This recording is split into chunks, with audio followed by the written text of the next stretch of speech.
Guys కొద్దిగా disturbance ఉంటే adjust అవ్వండి. పక్కన చిన్న వర్క్ జరుగుతుంది, సో డిస్టర్బెన్స్గా ఉంది కొంచెం.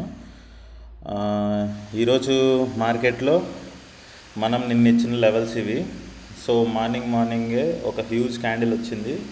నేనైతే వెయిట్ చేశాను ఈ రెడ్ జోన్కి వచ్చి రివర్స్ అవుతుందని, బట్ అది రెడ్ జోన్ కంటే ముందే రివర్స్ అయింది. సో నేను ఎటువంటి ట్రేడ్ తీసుకోలేదు. సో నేను ఇక్కడ ఎప్పుడైతే ఈ జోన్ని బ్రేక్ చేసిందో అప్పుడు నేను ట్రేడ్ తీసుకున్నా. ఓకే, ఇక్కడ మీరు చూడొచ్చు, ఇక్కడ నేను బై సెల్ చేసినవి కూడా ఇక్కడ మార్క్ అయింది. నేను ఈ అకౌంట్లో మామూలుగా ట్రేడ్ చేయనండి, ఇది డన్ అకౌంట్. నేను జీరోదాలో ట్రేడ్ చేస్తాను. జస్ట్ దీంట్లో ట్రై చేద్దాము ఒక స్మాల్ క్వాంటిటీతో అనేసి నేను ట్రేడ్ చేశాను. ఓకేనా, ఇక్కడ నేను ఈ క్యాండిల్లో ఎంటర్ అయ్యేసి ఎప్పుడైతే ఈ గ్రీన్ జోన్ని టచ్ చేసిందో ఈ క్యాండిల్ చూడండి, 10 o'clockకి నేను ఎగ్జిట్ అయ్యాను. 86 పాయింట్స్ వచ్చాయి. సో ఇక్కడ గ్రీన్ జోన్కి రాగానే మనము ఒక వాల్యూమ్ క్యాండిల్ని చూసుకొని ఆ వాల్యూమ్ క్యాండిల్ని ఎక్కడైతే బ్రేక్ చేసిందో మనకు, సో అక్కడ నుంచి మనము ట్రేడ్ తీసుకున్నాం. ఇది చూడండి, ఇది టచ్ అయ్యి ఒక క్యాండిల్ని బ్రేక్ చేయగానే ఇక్కడ ట్రేడ్ తీసుకున్నాం. నేను తీసుకోలేదు, బేసిక్గా అయితే నేను తీసుకోలేదు. మనం ఇచ్చింది ఇక్కడ బైయే కాబట్టి మనము ఇక్కడ ఒక క్యాండిల్ని ఇది హై బ్రేక్ చేయగానే ఇక్కడ ఎంటర్ అయినట్లు మనము ఇక్కడ మార్క్ చేశాను. చూడండి, నేను ఈ ట్రేడ్ తీసుకోలేదండి. నేను నా జీరోదా అకౌంట్లో చాలా హ్యూజ్ క్వాంటిటీతోనే నేను ట్రేడ్ చేశాను, మంచి ప్రాఫిట్ తీసుకున్నాను. సో నేను వెంటనే ట్రేడ్ తీసుకోలేదు, కొంచెం నిదానంగా కన్ఫర్మేషన్ తీసుకొని కావాల్సి ఉంటే నేను ఇంకొక 50 పాయింట్స్ 40 పాయింట్స్ చాలు నాకు అనేసి నేను అనుకున్నాను. సో నేను ట్రేడ్ అయితే తీసుకోలేదు. బట్ రూల్ ప్రకారము మనకు ఇది ఇక్కడ టచ్ అవ్వగానే నెక్స్ట్ క్యాండిల్ హైని బ్రేక్ చేయగానే నేను ఇక్కడ ట్రేడ్ అనేది మార్క్ చేశాను. చూడండి, ఇక్కడ మార్క్ చేశాను. ఎప్పుడైతే ఇది ఇక్కడ క్రాస్ అయిందో అక్కడ నేను మార్క్ చేశాను దట్ ఎన్ని పాయింట్స్, 43 పాయింట్స్ స్టాప్ లాస్ అనేది నేను బుక్ చేసినట్టు మార్క్ చేశాను. ఓకే, ఒకవేళ ఎవరైనా ఈ రూల్ని ఫాలో అయ్యి ట్రేడ్ చేస్తే ఇక్కడ 40 పాయింట్స్, ఈ రూల్ని ఫాలో అయిన వాళ్ళకి 86 పాయింట్స్ దగ్గర నేను బుక్ చేశాను, కనీసం 70 పాయింట్స్ 60 పాయింట్స్ అయినా బుక్ చేసి ఉంటారు. ఓకే, ఈ ట్రేడ్ మిస్ చేసి ఈ ట్రేడ్ మాత్రమే తీసుకున్న వాళ్ళు కంపల్సరీ 40 to 50 పాయింట్స్ మైనస్లో ఉంటారు. ఓకే, ఇప్పుడు ఎలా ట్రేడ్ చేయాలి? ఇంకోటి ఏంటంటే, నేను వీడియో ఎప్పుడైనా కానీ టైం చూపించట్లేదు. సో ఎగ్జాక్ట్గా టైం 11:37 అనుకోండి, 11:40 అనుకోండి. ఇప్పుడు 11:40 అవుతుంది, ఇక్కడ ఉంటుంది కదా టైం. 11:35 క్యాండిల్ నడుస్తుంది. సో 11:40, ఇంకో 2 minutes ఉంది కాబట్టి 11:37 ఓకే, ఆ టైం నడుస్తుంది. ఓకే, మార్కెట్ అనేది ఒకసారి గ్రీన్ జోన్ని బ్రేక్ చేసేసింది కాబట్టి ఇప్పుడు మనం ఏం చేయాలి అంటే, ఒకటి మార్కెట్ అనేది ఒక వాల్యూమ్ క్యాండిల్తో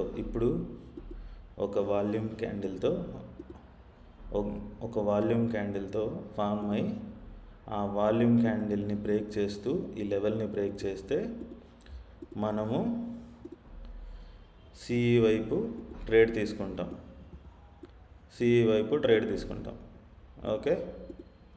ఓకే, వాల్యూమ్ క్యాండిల్ రాలేదు అంటే ట్రేడ్ తీసుకోము. తర్వాత ఒకవేళ మార్కెట్ కిందికి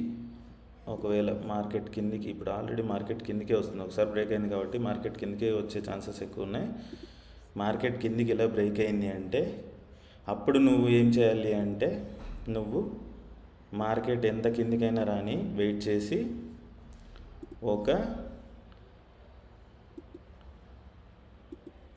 ఒక గ్రీన్ క్యాండిల్ కోసం వెయిట్ చేయాలి. ఇంకా రెడ్ క్యాండిల్స్తో పని లేదు. ఒకసారి జోన్ బ్రేక్ అయిన తర్వాత ఓన్లీ గ్రీన్ క్యాండిల్తో నీకు సంబంధం. ఇక్కడ గ్రీన్ జోన్ని బ్రేక్ చేసింది కాబట్టి ఇంకా సిఈలో నువ్వు ఎంట్రీ తీసుకోకూడదు. ఎటువంటి పరిస్థితుల్లో సిఈ బ్రేక్ తీసుకోకూడదు. ఎప్పుడు మళ్ళీ ఒక వాల్యూమ్తో ఇన్సేపు చెప్పాను కదా, ఈ లెవెల్ని బ్రేక్ చేస్తే కానీ నువ్వు సిఈ లెవెల్ తీసుకోకూడదు. ఓకే, గ్రీన్ క్యాండిల్ కోసం వెయిట్ చేసి నువ్వు దాని లోలో కాస్త కింద లోలో మార్క్ చేసి వెయిట్ చేయి. మళ్ళీ ఎప్పుడైతే మార్కెట్ ఈ హై నుంచి రివర్స్ అయ్యి ఈ లైన్ని బ్రేక్ చేస్తుందో ఒక రెడ్ క్యాండిల్తో, అప్పుడు నువ్వు ఎంట్రీ తీసుకుంటావు కిందికి. విత్ స్టాప్ లాస్ 50 అంటే ఇండెక్స్లో కాదండి, ఆప్షన్స్లో. ఇప్పుడు ఆప్షన్లో 50 పాయింట్స్ పర్, సపోజ్ ఇక్కడే అనుకోండి, ఎగ్జాంపుల్ చూపిస్తున్నాను. ఇక్కడ ఎంటర్ అవుతున్నావు అంటే నువ్వు 50 పాయింట్స్ స్టాప్ లాస్ పెట్టుకోవాలి, ఖచ్చితంగా పెట్టుకోవాలి, పెట్టుకోకుండా ఉండకూడదు. ఇంకా టార్గెట్ అనేది మనము 100 అనేది తీసుకుంటాము, బట్ స్మాల్ ట్రేడర్స్ 70, 50 అలా ట్రైల్ చేసుకుంటూనే పోలే. 100 అంటే 100లోనే కూర్చోకూడదు. ఓకేనా? సో గ్రీన్ క్యాండిల్ కోసం వెయిట్ చేయండి. పీఈ ట్రేడ్ అయితే, సిఈ ట్రేడ్ అయితే ఈ జోన్ని ఒక వాల్యూమ్ క్యాండిల్తో బ్రేక్ చేసినప్పుడు సిఈ ట్రేడ్ ఇక్కడి వరకు తీసుకోండి. ఓకేనా? ఈ కన్ఫర్మేషన్ ఇవ్వడానికే నేను ఇప్పుడు వీడియో చేస్తున్నాను. మళ్ళీ టైం చూపిస్తున్నా చూడండి. ఇది ఓకే, ఇది టైము ఇప్పుడు 11:40 అవుతుంది. నేను అప్లోడ్ చేసేదానికి కాస్త టైం పట్టినా కానీ ఈ రూల్ని ఒకవేళ అంతలోపల ఇంకా మార్కెట్లో ఉంది అంటే ఆ రూల్ని ఇంకా చాలా టైం పడుతుందండి. ఇది రివర్స్ అవ్వాలన్నా టైం పడుతుంది, ఇక్కడ వచ్చి ఒక గ్రీన్ క్యాండిల్ ఫామ్ అయ్యి దాని లోని బ్రేక్ చేయాలన్నా ఒక 10 మినిట్స్ పడుతుంది. ఆ లోపలనే నేను మ్యాక్సిమం అప్లోడ్ చేసేస్తాను. ఓకేనా?